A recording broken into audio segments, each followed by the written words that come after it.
క్రిస్మస్‌లో మనం జ్ఞాపకం ఉంచుకోవాల్సింది ఏంటి అనంటే, ఈ క్రిస్మస్‌లో మనం ప్రభువుని ఆరాధన చేయాలి.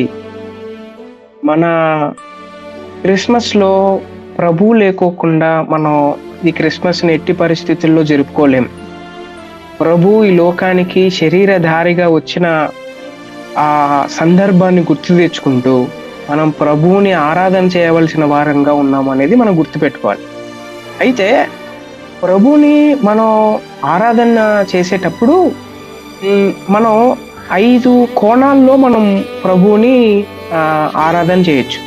అందుకే ఈ ఇన్కార్నేషన్ ఆఫ్ క్రైస్ట్ అనే ఈ విషయంలో క్రీస్తు శరీర ధారణంలో ఇమిడి ఉన్న 5 మార్పుల గురించి మనం అర్థం చేసుకొని మనం ప్రభువుని ఆరాధన చేయొచ్చు. నెంబర్ 1 ఏంటి అనంటే, యోహాను సువార్త 8వ అధ్యాయం 51వ వచనం మీరు చదివినట్టయితే, యేసుక్రీస్తు ప్రభువారు మనందరి కోసం ఈ లోకానికి వచ్చినప్పుడు ఆయన నివాస స్థలం మారింది. పరలోకంలో ఆయన ఉన్నాడు. అయితే మనందరి కోసం ఆయన ఈ భూలోకానికి రావడం జరిగింది. ఆయన నివాస స్థలం మార్చుకున్నాడు మనందరి కోసం. రెండోది ఏంటి అనంటే, 2 కొరింథీ 8వ అధ్యాయం 9వ వచనం మీరు చదివినా, అలాగే కీర్తనలు 50వ అధ్యాయం 12వ వచనం చదివినా, ప్రకటన గ్రంథం 19వ అధ్యాయం 16వ వచనం మీరు చదివినా, ఈ భూమి ఆయనది, ఈ ఈ ఈ చంద్ర నక్షత్రాలు ఆయనవి, ఈ యూనివర్సే ఆయన చేతుల్లో ఉంది. ఆయనకు లెక్కలేనంత ఆస్తి ఉందనేది మనం గుర్తుపెట్టుకోవాలి. ఆయన మనందరి కోసం విడిచిపెట్టకూడని భాగ్యమని ఎంచుకొనక తన ఆస్తిని, తన సింహాసనాన్ని వదిలి ఈ లోకానికి రావడం జరిగింది. తన ఆస్తిలో, క్రీస్తు ఆస్తులలో మార్పు జరిగింది. ధనవంతుడు ఆయన, కానీ మనందరి కోసం దరిద్రుడయ్యాడు. మూడోది ఏంటి అనంటే, ప్రభువుని మనం ఎందుకు ఆరాధన చేయాలి ఈ క్రిస్మస్లో అనంటే, యోహాను సువార్త 17వ అధ్యాయం 5వ వచనం ప్రకారం, అలాగే 1 తిమోతి 3వ అధ్యాయం 16వ వచనం ప్రకారం, లూకా సువార్త 21వ అధ్యాయం 27వ వచనం ప్రకారం, అలాగే యెషయా గ్రంథం 24వ అధ్యాయం 23వ వచనం ప్రకారం క్రీస్తు మహిమలో మార్పు జరిగింది.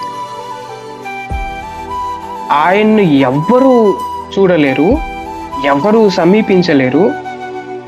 దేవదూతలు కూడా రెక్కలతో ముఖాలని కప్పుకుంటూ, కాళ్ళని కప్పుకుంటూ, 2 రెక్కలతో ఎగురుతూ ప్రభువుని ఆరాధన చేసే ఆ స్థితి ఆయనకుంది. అంత మహిమతో నిండి ఉన్న ఆ ప్రభువు ఈ లోకానికి తన మహిమనంతా వదులుకొని రావడం జరిగింది. కడు దీనుడిగా రావడం జరిగింది. అందుకు ప్రభువుని మనం ఆరాధన చేయాలి.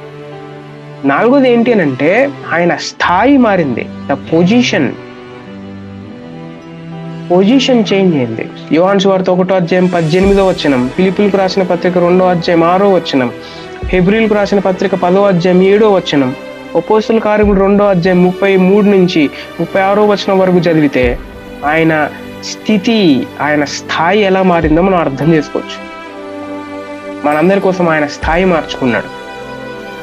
చివరిది, మనం ప్రభువుని ఎందుకు ఆరాధన చేయాలి అనంటే, ఆయన పోలిక, క్రీస్తు దైవ స్వరూపం నుండి మనుష్యుని పోలికలోనికి మార్పు చెందాడు.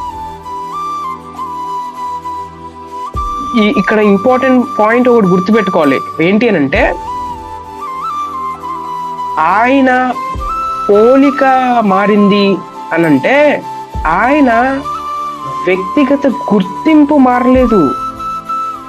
ఆయన నిత్య దేవుడుగానే ఉన్నాడు, కానీ ఆయన పోలిక, ఆయన స్థాయి, ఆయన మహిమ, ఆయన ఆస్తి, ఆయన నివాసం మారింది, కానీ ఆయన వ్యక్తిత్వం మారలేదు అనేది మనం అర్థం చేసుకోవాలి.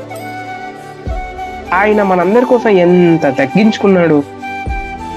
ఆయన మనల్ని ప్రేమించకపోతే ఏమై ఉండేదో మనం ఒక్కసారి ఆలోచన చేసి ఈ క్రిస్మస్ని మనం అర్థవంతంగా జరుపుకోవడానికి ప్రయత్నం చేద్దాం.